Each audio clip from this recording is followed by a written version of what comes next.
Want to permanently delete files on your iPhone? Whether you're selling or donating your device, troubleshooting issues, protecting privacy, freeing up storage, or starting fresh, here's how to erase all data securely. Way 1. Permanently delete files on iPhone by factory resetting. Go to Settings, General, Transfer or Reset iPhone and tap Erase all content and settings. Confirm and enter your password. Wait for the restart to set up as new. Way 2. Delete files from iPhone permanently with Eraser for iOS. To permanently delete files on your iPhone, use Mobican Eraser for iOS. It securely scans and removes deleted files and private information, ensuring complete data removal. Step 1. Launch Eraser for iOS and connect your iPhone. Download and install Eraser for iOS on your computer. Connect your iPhone via USB and tap Trust on your iPhone. Your iPhone's main info will appear on the screen.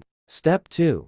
Select Erase option. In Eraser for iOS, choose Erase. Select a security level low, medium, or high. Enter Delete to confirm and click Erase. Step 3. Start erasing process. After setting up, the program will scan and start erasing your iPhone. Keep it unlocked. Once done, your iPhone will restart automatically. Way 3. Permanently delete files on iPhone via iCloud. Disable activation lock by going to Settings, your name, sign out. Then, erase your iPhone via Settings, General, Reset, erase all content and settings. Finally, log into iCloud.com, select your device, and click Erase iPhone.